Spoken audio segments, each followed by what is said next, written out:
Hello my dear student. तो आज हम कंटिन्यू करेंगे साइटोकाइनेसिस के साथ। प्रीवियस वीडियो में हमने एनाफेज टेलोफेज कंप्लीट कर लिया है, जिसके साथ हमारा कैरियोकाइनेसिस का टॉपिक पूरी तरीके से कंप्लीट हो गया है। आज की वीडियो में हम साइटोप्लाज्म का डिवीजन देखेंगे, जिसको हम कहेंगे साइटोकाइनेसिस। तो देखते हैं कि साइटोप्लाज्म का जो डिवीजन है वो किस तरीके से होगा। ये देखिए स्टूडेंट, एग्जैक्टली जो साइटोकाइनेसिस है वो उसको हम डिफाइन कैसे करते हैं। It is the division of cytoplasm. जब साइटोप्लाज्म का डिवीजन होगा that is cytokinesis and it result in the formation of two daughter cell. और जैसे ही साइटोकाइनेसिस कंप्लीट होगा वैसे ही एक पेरेंट सेल से दो डॉटर सेल जो हैं वो बन जाएंगे। ये हमारी पेरेंट सेल है स्टूडेंट, और इसके अंदर कैरियोकाइनेसिस जो कि माइटोसिस का फर्स्ट फेज है वो हो चुका है। तो इसकी वजह से जो न्यूक्लियस है, जेनेटिक मटेरियल है, वो तो डिवाइड कर चुका है। अब दो डॉटर सेल तभी बनेंगी जब ये साइटोप्लाज्म भी यहाँ से डिवाइड करेगा, और डिवाइड करने के बाद हर डॉटर सेल अपना न्यूक्लियस और अपना साइटोप्लाज्म लेकर सेपरेट हो जाएगी। तभी हम कहेंगे दो डॉटर सेल पूरी तरीके से बन चुकी हैं और जो माइटोसिस है वो भी कंप्लीट हो चुका है। Clear? So this phase mark the end of cell division. यानी ये जो फेज है ये सेल डिवीजन के एंड को रिप्रेजेंट करती है, यानी माइटोसिस के एंड को रिप्रेजेंट करती है। साइटोकाइनेसिस की अगर हम बात करें तो एनिमल सेल और प्लांट सेल में स्लाइटली डिफरेंस रहता है। और वो डिफरेंस क्या होता है? In animal cell cytokinesis is achieved by the appearance of furrow in plasma membrane. जो एनिमल सेल होती है स्टूडेंट, उसमें प्लाज्मा मेम्ब्रेन पे फर्रो की फॉर्मेशन होती है, और इसी फर्रो की फॉर्मेशन के साथ क्या होता है? साइटोकाइनेसिस कंप्लीट होता है। एंड अगर हम बात करें प्लांट सेल में, तो प्लांट सेल में जो साइटोकाइनेसिस है it occur by the formation of cell plate. यहाँ पे सेल प्लेट की फॉर्मेशन के साथ हमारा साइटोकाइनेसिस जो है वो कंप्लीट होता है। क्लियर? अब हम cell plate formation and furrow formation दोनों ही देख लेते हैं प्लांट और एनिमल सेल के अंदर। चलिए, सबसे पहले हम देखेंगे फर्रो फॉर्मेशन इन एनिमल सेल। फर्रो की फॉर्मेशन एनिमल सेल में किस तरीके से होती है? देखो, एक डिवाइडिंग सेल्स है। डिवाइडिंग सेल के पास स्पिंडल फाइबर बने होंगे, जिनके ऊपर हमारे क्या है? क्रोमोसोम्स अरेंज हुए होंगे, इक्वल डिवीजन हुआ होगा, न्यूक्लियस डिवाइड कर चुका होगा। अब ये जो इंटरमीडिएट स्ट्रक्चर बनता है स्टूडेंट, ये बनता है साइटोस्केलेटन के साथ। तो सेल के अंदर साइटोस्केलेटन होते हैं जो सेल की शेप को मेंटेन करते हैं, और भी इनके फंक्शन होते हैं। तो उन्हीं में से एक फंक्शन फर्रो फॉर्मेशन का भी होता है। साइटोस्केलेटन अलग अलग तरह के होते हैं, हम पढ़ चुके हैं। उनमें से एक होता है स्टूडेंट माइक्रोफिलामेंट। माइक्रोफिलामेंट सेल के अंदर प्रेजेंट है। अब ये क्या करता है कि जहां पर इक्वेटोरियल प्लेट होती है, this is equatorial plate at the centre of the cell. Equatorial plate के लेवल पर जो प्लाज्मा मेम्ब्रेन होती है, प्लाज्मा मेम्ब्रेन के जस्ट नीचे माइक्रोफिलामेंट एक रिंग की फॉर्मेशन करते हैं, and this ring is called contractile ring. और ये दोनों ही साइड फॉर्म होती है स्टूडेंट इस तरीके से। क्लियर? तो ये जो रिंग है, इस रिंग को नाम क्या दिया गया है? This is called contractile ring, and this ring is made of microfilament. और जो माइक्रोफिलामेंट होते हैं they are a type of cytoskeleton. Cytoskeleton का एक टाइप होते हैं। क्लियर? अब ये जो माइक्रोफिलामेंट होते हैं ये क्या करते हैं? कॉन्ट्रैक्टाइल रिंग है तो ये प्लाज्मा मेम्ब्रेन को अंदर की तरफ खींचना स्टार्ट करते हैं। तो ये प्लाज्मा मेम्ब्रेन की इनवेजिनेशन करते हैं टुवर्ड्स द सेंटर। और जब ये इनवेजिनेशन करते हैं तो देखो प्लाज्मा मेम्ब्रेन पे साइड पे जहां पे कॉन्ट्रैक्टाइल रिंग है वहां पे एक डिप्रेशन आ गया है, एक ग्रूव आ गया, डिप्रेशन। और इसी को हम क्या कहते हैं, this is called cell furrow. इसी जो हमारा ग्रूव बना है, ये हमारा अंदर की तरफ जो फोल्ड बने हैं इनको हमने क्या कहा है, सेल फर्रो। अब यही सेल फर्रो एक्चुअली साइटोकाइनेसिस को कंप्लीट करेगा। क्लियर?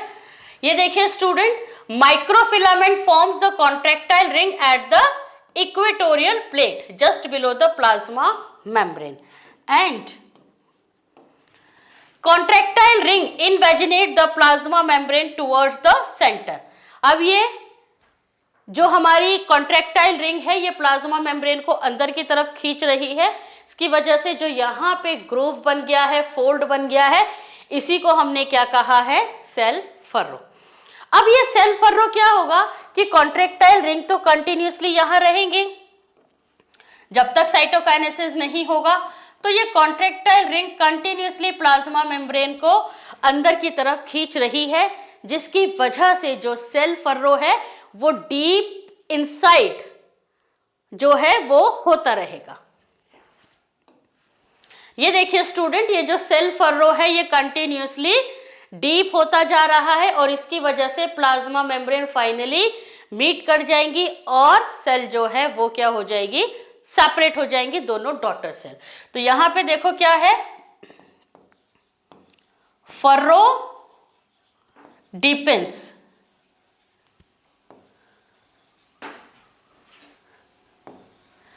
जो फर्रो है स्टूडेंट वो डीप होता जा रहा है क्योंकि कॉन्ट्रैक्टाइल रिंग जो है वो कंटिन्यूसली प्लाज्मा मेम्ब्रेन को अंदर की तरफ खींच रही है, इनवेजिनेट कर रही है। क्लियर?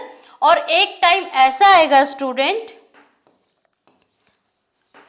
कि जब ये प्लाज्मा मेम्ब्रेन आपस में मिल जाएंगी और जैसे ही प्लाज्मा मेम्ब्रेन आपस में मिली तो ये क्या होंगी, ये दोनों सेल को सेपरेट कर देंगी। सो plasma membrane meets and daughter cell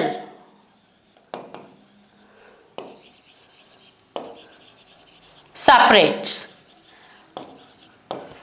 और डॉटर सेल सेपरेट हो गई, इसी के साथ साइटोकाइनेसिस कंप्लीट हो जाता है और माइटोसिस भी कंप्लीट हो जाती है in case of animal cell. Clear? अब यहां पे देखिए student, division of cytoplasm is सेंट्रीपेटली।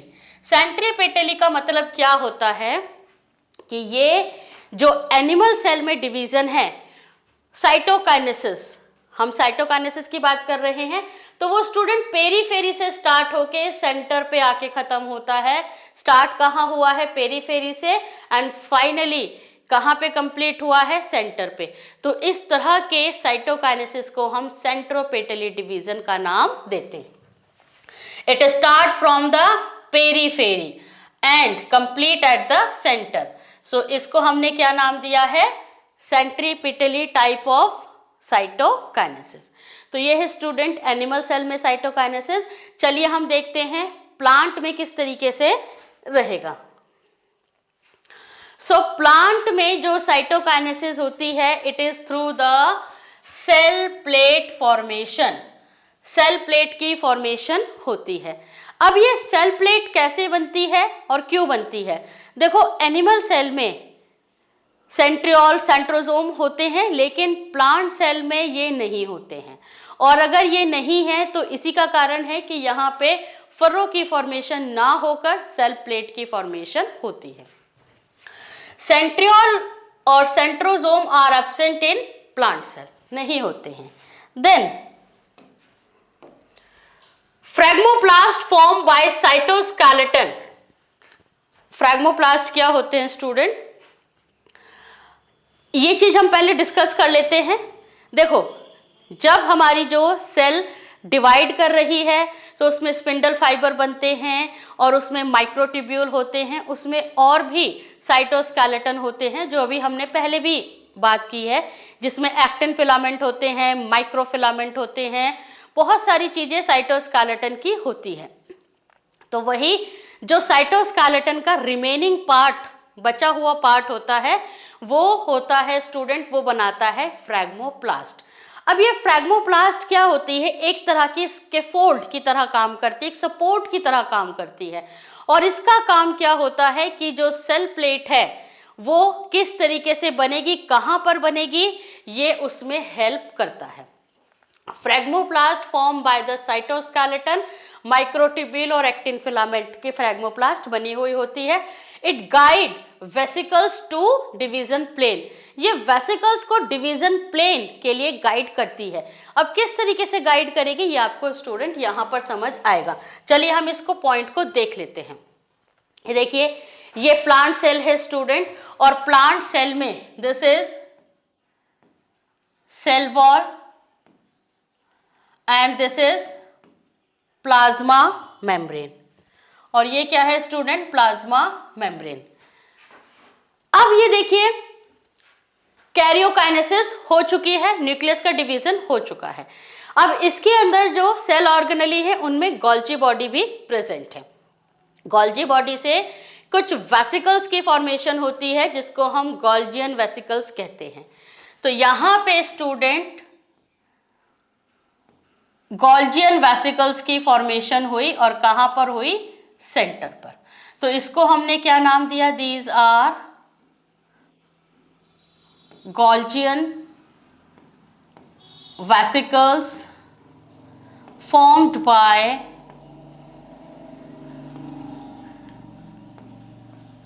Golgi complex. Golgi complex ने गोल्जियन वेसिकल्स की फॉर्मेशन की, और हमें पता है प्लांट के अंदर हम गोल्जी बॉडी को डिक्टियोसोम भी कहते हैं, और डिक्टियोसोम गोल्जी कॉम्प्लेक्स की सिंपल यूनिट होती है। तो अगर आपको कहीं पर डिक्टियोसोम लिखा हुआ दिखे तो कंफ्यूज मत होइएगा। तो यहाँ पे छोटी छोटी सी वेसिकल्स फॉर्म हुई हैं सबसे पहले, और ये वेसिकल गोल्जी बॉडी ने बनाई है। अब एग्जैक्टली यहाँ पे रोल आता है किसका, फ्रैग्मोप्लास्ट का। तो गोल्जी बॉडी ने जो वेसिकल्स बनाई है, इन वेसिकल्स को कैसे पता चलेगा कि इनको कहाँ पे अरेंज होना है, क्योंकि यही सेल प्लेट बनाएंगी। तो इनको अरेंज करने के लिए रोल आता है स्टूडेंट फ्रैग्मोप्लास्ट का। अब ये जो फ्रैग्मोप्लास्ट हैं ये क्या करते हैं, एक तरह के स्कैफोल्ड, सपोर्ट की तरह काम करेंगे, और ये गोल्जी जो वेसिकल्स हैं उनको एक गाइड करेंगे कि आपको कहाँ पे अरेंज होना है, और उनको जब तक कि सेल प्लेट नहीं बन जाती तब तक ये उसको सपोर्ट प्रोवाइड करते हैं। क्लियर। अब ये जो गोल्जियन वेसिकल्स है ये सेंटर पे बनी और ये पेरीफेरी की तरफ ग्रो करेंगी। अब जब ये ग्रो करती है स्टूडेंट तो क्या होगा कि एक थिन फिल्म बनती जाएगी इनके फॉर्मेशन से, और ये जो गोल्जियन वेसिकल्स हैं इनके ऊपर एक्यूमुलेशन होगा कैल्शियम मैग्नीशियम पैक्टेट का, और कैल्शियम मैग्नीशियम पैक्टेट की वजह से ये क्या हो जाएंगी, ये सॉलिडिफाई हो जाएंगी। तो यहां पे हम देखते हैं कि ये जो हमारे गोल्जियन वेसिकल्स है यहां पर भी हमारा न्यूक्लियस का डिवीजन कंप्लीट हो चुका है स्टूडेंट, और गोल्जियन वेसिकल्स की फॉर्मेशन हो गई है। अब ये गोल्जियन वेसिकल्स यहाँ पे सेंटर पे बनी है और धीरे धीरे ये क्या हो गई है, सॉलिडिफाई हो गई है। सॉलिडिफाई क्यों हुई, क्योंकि इनके अंदर कैल्शियम मैग्नीशियम पैक्टेट का डिपोजिशन हो गया है। ये देखिए, Golgian vesicle fuse to form a thin film and this thin film solidified due to accumulation of calcium and magnesium pactate and forms the cell plate। यानी कि ये जो गोल्जियन वेसिकल्स है इनके अंदर कैल्शियम और मैग्नीशियम पैक्टेट एक्यूमुलेट हो जाएगा, और एक्यूमुलेट होने के बाद ये एक थिन फिल्म की तरह बन जाएंगी। Clear? So this is thin film due to Golgian vesicles fusion and solidify। तो Golgian vesicles यहाँ पे फ्यूज हो गई हैं और सॉलिडिफाई हो गई हैं। अब यहीं पर स्टूडेंट, जब ये Golgian vesicles जो हैं फ्यूज हो रही हैं, तो इन्हीं से एक थिन लेयर इसके ऊपर भी डेवलप होगी and this thin layer represent the plasma membrane of the daughter cell. तो जो प्लाज्मा मेम्ब्रेन है वो कहां से डेवलप हुई? जो Golgian वेसिकल्स है, Golgian वेसिकल्स का जो मटेरियल है उसी के ऊपर ये थिन फिल्म प्लाज्मा मेम्ब्रेन बनेगी। ये खुद भी जो हमारी Golgian वेसिकल सॉलिडिफाई हुई हैं, ये खुद भी एक थिन फिल्म की फॉर्म पे है, तो इसी से मटेरियल सेपरेट होगा and it forms the plasma membrane of daughter cell. Clear? Centre पे ये मटेरियल बना हुआ है। अब देखिए स्टूडेंट, यहां पर क्या हुआ कि ये जो थिन फिल्म है ये कंटिन्यूसली ग्रो करती रहेगी। क्यों ग्रो करती रहेगी? क्योंकि इसके पेरीफेरी पे Golgian वेसिकल्स आके एक्युमुलेट होंगी और एक्युमुलेट होने के बाद वो फिर से क्या हो जाएंगी? सॉलिडिफाई हो जाएंगी। और सॉलिडिफाई होने की वजह से एक थिन लेयर सेपरेट होगी जो कि फ्यूचर की प्लाज्मा मेम्ब्रेन बनेगी। क्लियर? अब ये तो स्टूडेंट प्लाज्मा मेम्ब्रेन बन गई है जो कि दोनों सेल की सेपरेट होगी एंड ये जो वेसिकल्स के फ्यूजन से लेयर बनी है, this layer represent the middle lamella और ये लेयर रिप्रेजेंट क्या करेगी? Middle lamella. अब आप कहेंगे कि यहाँ पर सेल वॉल कहाँ है? तो जो प्राइमरी सेल वॉल की फॉर्मेशन होगी स्टूडेंट, वो दोनों डॉटर सेल का जो प्रोटोप्लास्ट है वो सेल वॉल को फॉर्म करेगा। क्लियर? अब ये जो मिडिल लैमेला है, जो प्लाज्मा मेम्ब्रेन है, ये धीरे धीरे ग्रो करेंगी और ये पेरीफेरी तक ग्रो कर जाएंगी और इनके ग्रो करते ही जो हमारी साइटोकाइनेसिस है वो कंप्लीट हो जाएगी। क्लियर? तो चलिए आगे देखते हैं स्टूडेंट। देखिए student, cell plate is formed at the centre. तो प्लांट सेल की हम बात कर रहे हैं, तो यहाँ पे सेल प्लेट की फॉर्मेशन कहाँ हुई? सेंटर पे। And it's growth occur towards the periphery, और इसकी ग्रोथ कहाँ होती है? पेरीफेरी। इस तरीके से इसकी ग्रोथ जो है पेरीफेरी में चलती है और इस तरह का जो डिवीजन होता है उसको हम कहते हैं सेंट्रीफ्यूगल टाइप ऑफ डिवीजन या फिर centrifugal type of cytokinesis. Clear? Cell plate represent the middle lamella. ये जो सेल प्लेट होती है स्टूडेंट, ये रिप्रेजेंट करती है मिडिल लैमेला। क्लियर? और इसी के मटेरियल से प्लाज्मा मेम्ब्रेन भी बनती है। Primary wall is formed by daughter protoplast. जो प्राइमरी वॉल है वो डॉटर सेल के प्रोटोप्लास्ट से बनेगी। Then cytokinesis complete. अब कभी कभी क्या होता है student, in some organism karyokinesis is not followed by cytokinesis. कभी कभी क्या होता है कि ये सेल है और इस सेल में कैरियोकाइनेसिस तो हो चुका है, यानी न्यूक्लियस का डिवीजन हो चुका है, लेकिन अब इसमें साइटोकाइनेसिस नहीं हुआ है। साइटोकाइनेसिस ना होने की वजह से फर्दर कैरियोकाइनेसिस की कंडीशन आ गई है, यानी कि न्यूक्लियस जो है वो बहुत सारे एक सेल के अंदर हो गए हैं। So, in some organism, karyokinesis is not followed by cytokinesis. It result in multinucleated condition.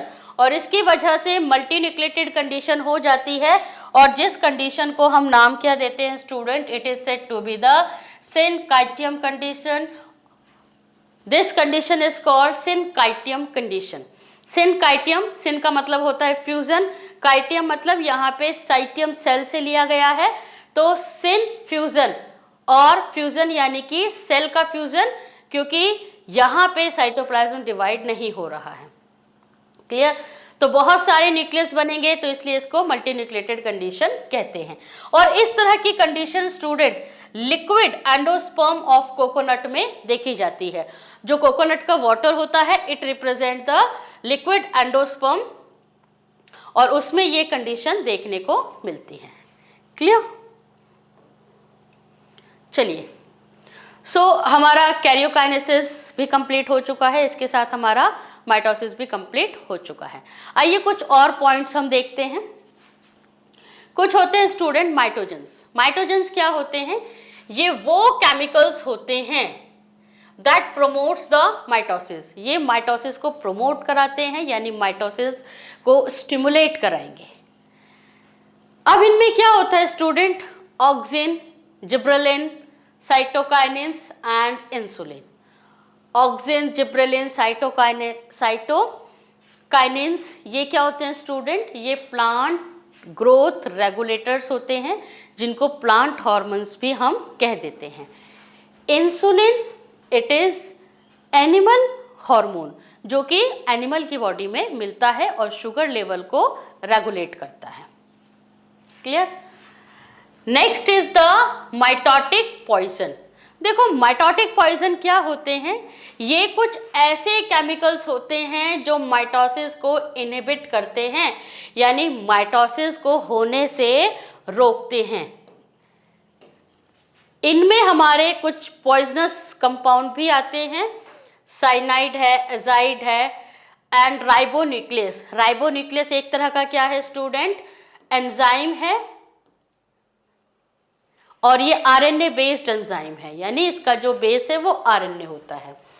Mustard gas, mustard gas poisonous होती है। मस्टर्ड गैस क्या करती है? क्रोमोसोम का एग्लूटिनेशन करती है, क्रोमोसोम को एक जगह पे क्या कर देती है? चिपका देती है, जिसकी वजह से डिवीजन नहीं हो पाता है। क्लियर? सो एग्लूटिनेशन होने की वजह से क्रोमोसोम का डिवीजन नहीं होगा। तो मस्टर्ड गैस भी एक तरह का माइटोटिक पॉइजन है। देन स्टूडेंट कॉल्चिसिन, कॉल्चिसिन भी माइटोटिक पॉइजन की तरह काम करता है। It is obtain from the plant colchicum autumnale. ये कॉल्चिकम ऑटमनेल नाम के प्लांट से हमें मिलता है, बेसिकली सीड कॉम प्लांट से, जो प्लांट का कॉम पार्ट है उससे हमें ये कॉल्चिसिन नाम का कंपाउंड मिलता है। ये क्या करता है student? Colchicine inhibit formation of spindle fibre. ये स्पिंडल फाइबर की फॉर्मेशन को रोक देता है। कैसे रोकता है? जो माइक्रोट्यूब्यूल हैं, माइक्रोट्यूब्यूल जब पॉलीमराइज करेंगे तो वो स्पिंडल फाइबर की फॉर्मेशन करते हैं, तो ये माइक्रोट्यूब्यूल के पॉलीमराइजेशन को ही रोक देगा, जिसकी वजह से स्पिंडल फाइबर बन ही नहीं पाएंगे और माइटोसिस भी रुक जाएगी। क्लियर? चलिए नेक्स्ट देखते हैं student, significance of mitosis. Mitosis की क्या इंपॉर्टेंस है, किस तरीके से हमारी सेल्स के लिए ये जरूरी है। सबसे पहला पार्ट होता है student growth. Growth of multicellular organism is due to mitosis. देखो, जब लाइफ स्टार्ट होती है, चाहे यूनिसेलुलर हो चाहे मल्टीसेलुलर हो, एक सिंगल सेल से स्टार्ट होगी। अब वही single cell in case of multicellular organisms divide करेगा, और डिवाइड करने के बाद lakhs of cells, crores of cells इसके अंदर बनेंगी, और बनने के बाद ही बॉडी की ग्रोथ जो है वो होगी, और उस ग्रोथ में हमारे इंटरनल वाइटल ऑर्गन्स बनेंगे जो कि एक कंप्लीट बॉडी स्ट्रक्चर बनाएंगे और फिजियोलॉजिकल फंक्शन परफॉर्म करेंगे। तो देखो, लाइफ कहाँ से स्टार्ट हुई? एग, फर्टिलाइज्ड एग, जाइगोट, और इसमें डिवीजन हुई, ग्रोथ हुई, तो क्या बना? एम्ब्रियो। यही एम्ब्रियो इन्फेंट यानी ह्यूमन बेबी में कन्वर्ट होगा, और एक ह्यूमन बेबी में जो सेल्स होती है, 6 इंटू 10⁻12 इतनी सेल्स जो हैं एक ह्यूमन बेबी में मिलती हैं। और इतनी सेल्स कहाँ से आई? माइटोसिस से। और वही फिर एडल्ट में कन्वर्ट होते हैं। क्लियर? चलिए नेक्स्ट देखते हैं student, maintenance of nucleocytoplasmic ratio. देखो, किसी भी सेल को पूरी तरीके से काम करने के लिए, एफिशिएंसी दिखाने के लिए जो न्यूक्लियस और साइटोप्लाज्म का रेशियो है वो बैलेंस होना चाहिए।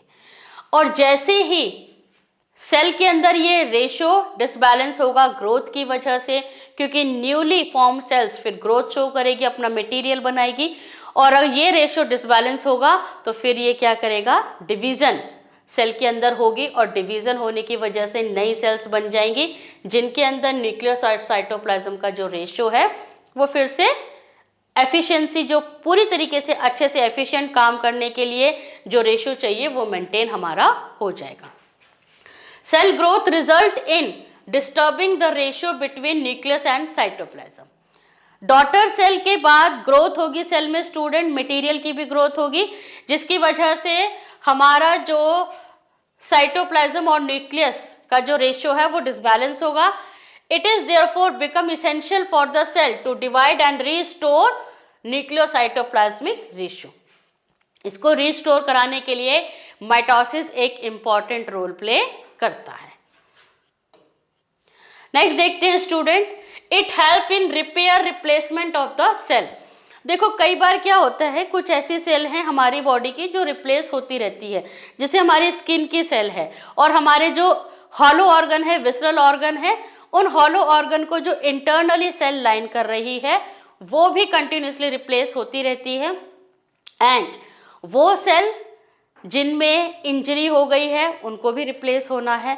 तो ये सारी चीज़ें रिप्लेस करने के लिए माइटोसिस इंपॉर्टेंट रोल प्ले करता है, और हमारी बॉडी को रिपेयर और जो रिप्लेसमेंट की वर्क है, फंक्शन है, उसको माइटोसिस बहुत अच्छे से परफॉर्म कराता है। The cells of upper layer of epidermis, upper this layer, epidermis की बात हो रही है student. Cells lining the gut, जो विसरल ऑर्गन है, एलिमेंट्री कैनाल, उसकी इनर लाइनिंग की बात हो रही है। Blood cells are being constantly replaced, इनको कंटिन्यूसली रिप्लेस्ड होना है, और इनको रिप्लेस कराने के लिए माइटोसिस इंपॉर्टेंट है। Then mitosis help in healing of wounds.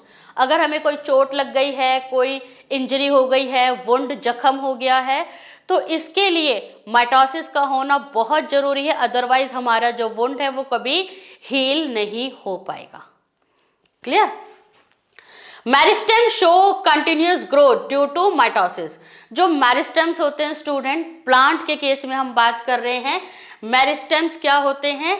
वो टिश्यू होते हैं जो कंटिन्यूसली डिवाइड करते हैं, और इन्हीं की वजह से प्लांट में एपिकल और लेटरल कैम्बियम बनती है, और एपिकल और लेटरल कैम्बियम की वजह से कंटिन्यूसली जो प्लांट का जो एपिकल अपर पार्ट है वो ग्रो करेगा, और जो साइड वाला पार्ट है लेटरल कैम्बियम की वजह से वो साइड वाला पार्ट भी कंटिन्यूसली ग्रो करेगा।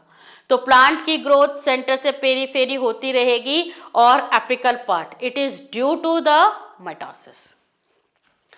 It maintain equal number of chromosome in daughter cell. जो हमारा माइटोसिस होता है स्टूडेंट, इसको इक्वेशनल डिवीजन कहते हैं, क्योंकि जितने क्रोमोसोम पेरेंट के सेल में है, पेरेंट सेल में जितने क्रोमोसोम है उतने ही डॉटर सेल में भी डिस्ट्रीब्यूट होते हैं। That's why it is said to be the equational division. Clear? Maintenance of cell size. Sometimes cell have high surface area to the volume ratio. Cells have high surface area to volume ratio. As the cell size increase, ratio decrease, hence cell undergo division. देखो क्या मतलब होता है student, कि जो sales है उनका जो हाई सरफेस एरिया होता है वॉल्यूम के रेशियो के अकॉर्डिंग, यानी कि ये जो सरफेस एरिया और जो वॉल्यूम का रेशियो है, it should be high. और हाई होने की वजह से जो सेल है उसकी एफिशिएंसी होती है सिक्रीशन के लिए, एब्जॉर्प्शन के लिए, एक्सक्रीशन के लिए, इन सब चीज़ों के लिए इसकी एफिशिएंसी बहुत अच्छी होती है। अब क्या होगा, अगर ये रेशो हमारा जो सेल साइज इंक्रीज होगा तो ये रेशो क्या है, डिक्रीज होगा। तो डिक्रीज होने की वजह से जो सेल की एफिशिएंसी है फंक्शन परफॉर्म करने की, वो क्या होगी, डिक्रीज होगी। अब ऐसी सेल जिसकी एफिशिएंसी कम है वो हमारी बॉडी में रहे तो हमारी बॉडी का फंक्शन तो अच्छे से परफॉर्म नहीं होगा। तो यहाँ पे भी माइटोसिस रोल प्ले करता है और जिस सेल की एफिशिएंसी कम है उसको 2 डॉटर सेल में डिवाइड कर देगा और वो डॉटर सेल की एफिशिएंसी फिर से अच्छे से हो जाएगी और हमारी बॉडी का काम भी अच्छे से परफॉर्म होने लगेगा। Mitosis maintains haplodiploidy condition. जो माइटोसिस है स्टूडेंट, कई इंसेक्ट्स ऐसे होते हैं जिसमें मेल फीमेल में हैप्लोडिप्लॉइडी कंडीशन पाई जाती है। उस हैप्लोडिप्लॉइडी कंडीशन को मेंटेन करने के लिए माइटोसिस जरूरी है और अगर माइटोसिस ना हो तो मेल और फीमेल की जो कंडीशन है वो डिस्टर्ब हो जाएगी, यानी मेल और फीमेल की एग्जिस्टेंस खत्म हो जाएगी और इस वजह से वो स्पीसीज जो है वो लॉस्ट भी हो सकती है। तो माइटोसिस ऐसी स्पीसीज के लिए बहुत जरूरी है। चलिए, तो ये कंडीशन हमें देखने को मिलती है हनी बीज में। तो बीज की कंडीशन क्या है स्टूडेंट, जो फीमेल होती है ना दे आर डिप्लॉइड और जो मेल होते हैं वो हैप्लॉइड होते हैं। तो जो एग है, एग हैप्लॉइड होता है और इसी हैप्लॉइड एग में पार्थिनोजेनेसिस होगी और पार्थिनोजेनेसिस की वजह से एग डिवाइड करेगा विदाउट फर्टिलाइजेशन और डिवाइड करने के बाद ये मेल की बॉडी को बनाता है और मेल यहाँ पे क्या होते हैं स्टूडेंट, दे आर हैप्लॉइड। तो इन्होंने देखो माइटोसिस हुई और माइटोसिस ने मेल की बॉडी को बना दिया। देन और मेल इंपॉर्टेंट है स्पर्म प्रोड्यूस करने के लिए और उन्हीं स्पर्म से फर्टिलाइजेशन होगा जिनसे फीमेल की डेवलपमेंट होती है। तो ये हैप्लॉइड एग स्टूडेंट जब हैप्लॉइड स्पर्म के साथ फ्यूज करता है तो बनता है जाइगोट। इसी जाइगोट में जब डिवीजन होगा तो डिवीजन होने के बाद फीमेल की बॉडी बनती है जो कि क्या होती है, डिप्लॉइड। सो हैप्लोडिप्लॉइडी कंडीशन को मेंटेन करने के लिए भी माइटोसिस का बहुत इंपॉर्टेंट रोल रहता है। क्लियर? तो आज हमने माइटोसिस को कंप्लीट किया, माइटोटिक इनहिबिटर्स देखे एंड हमने माइटोजेंस देखे, माइटोसिस के सिग्निफिकेंस देखी। क्लियर? तो नेक्स्ट वीडियो में हम स्टूडेंट मियोसिस से कंटिन्यू करते हैं।